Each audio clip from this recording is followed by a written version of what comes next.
చూడండి, కాళేశ్వరం లోపాల పుట్ట తనిఖీలు చేసే దిక్కులేదు. 2023 అక్టోబర్ 21న మేడిగడ్డ బ్యారేజ్ కుంగిపోవడానికి డిజైన్ లోపంతో పాటు ఆపరేషన్ అండ్ మెయింటెనెన్స్ను గాలికి వదిలేయడమే కారణమని నేషనల్ డ్యామ్ సేఫ్టీ అథారిటీ నిర్ధారించిందని కాగ్ తెలిపింది. వర్షాకాలం ప్రారంభానికి ముందు ముగిసిన తర్వాత బ్యారేజ్ల వద్ద కనీస తనిఖీలు చేపట్టలేదని, 2019లోనే లోపాలు బయటపడినా వాటికి రిపేర్లు చేయకపోవడంతో బ్యారేజ్ కుంగిందని డ్యామ్ సేఫ్టీ అథారిటీ పేర్కొంది. అన్నారం సుందిల్ల బ్యారేజ్లోనే లోపాలు ఉన్నాయని గుర్తించింది అని కాగ్ తన నివేదికలో వెల్లడించింది. ఇష్టారీతిగా డిజైన్లు, నిర్మాణాలు, కాంట్రాక్టుల ఉత్తపుణ్యాన్ని చెల్లింపులు నివేదికలో కడిగి పారేసిన కాగ్ అసెంబ్లీ ముందు రిపోర్ట్ అంటూ ఒకటి చూస్తాను. ఇగో ప్రాజెక్ట్ వ్యయం వచ్చేసి చూడండి మిత్రులారా, ప్రాజెక్ట్ వ్యయం వచ్చేసి 63,352 కోట్ల నుంచి 1,02,227 కోట్లకు పెంచారట. ఇంకా చేపట్టాల్సిన పనులు కలిపితే 1,06,187 కోట్లు అవుతుందట. భూకంప జోన్లో మల్లన్న సాగర్ కట్టారని ఈరోజు కాగ్లో స్పష్టంగా చెప్పడం జరిగింది. ఎన్జీఆర్ఐ చెప్పినా వినలే.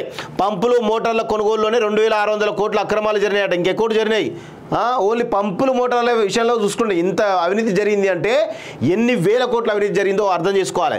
కాళేశ్వరం లోన్ల రీపేమెంట్లు, ఇతర ఖర్చులకు ఏటా 24,000 కోట్ల ఖర్చు. ఇందులో కరెంటు బిల్లులకే ఏటా 10,000 కోట్ల ఖర్చు. అప్పుల భారం రాబోయే 11 ఏళ్ళు భరించాల్సిందే. మరి ఇన్ని పొరపాట్లు చేసిండు కదా కేసీఆర్, మరి ఎందుకు మీరు చర్యలు తీసుకోవట్లేదు? ఎందుకు మీరు ఇమీడియట్గా జ్యుడిషియల్ ఎంక్వైరీ ఇంకేదో ఎంక్వైరీ చేసి కేసీఆర్ను అదేవిధంగా హరీష్ రావును ఎందుకు జైలుకు పంపడం లేదో ఈరోజు ప్రజలకు సమాధానం చెప్పాలి. ఖచ్చితంగా ఇంత పెద్ద అవినీతి జరిగిందని చెప్పేసి కాగ్ చెప్పింది కదా, దానిపైన సెంట్రల్ కూడా సిబిఐ ఎంక్వైరీ చేయాలని చెప్తా ఉన్నది.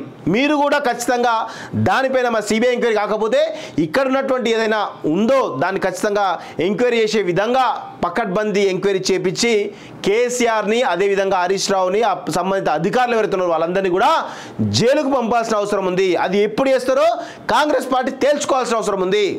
నిజంగా కూడా ఇది మామూలు విషయం కాదు. చాలా పెద్ద, ప్రపంచంలోనే అతిపెద్ద అవినీతి కుంభకోణంగా దీన్ని మనం చూడవచ్చు వాస్తవంగా. కానీ మరి ఏం చేస్తుందో చూడాల్సిన అవసరం ఉంది. ఈ రాష్ట్ర ప్రభుత్వం నిజంగా చిత్తశుద్ధితో ఉండి ప్రజలకు మేలు జరిగేలా మరి ఈ ఇంత పెద్ద అవినీతి చేసినటువంటి కేసీఆర్ను మరియు హరీష్ రావుని ఇతర అధికారులను వెంటనే మరి జైలుకు పంపాల్సిన అవసరం ఉంది. మరి దిశగా మరి కాంగ్రెస్ పార్టీ నిర్ణయం తీసుకోవాలని చెప్పేసి కూడా కాలేజీ తరఫున డిమాండ్ చేస్తూ ఉన్నాం.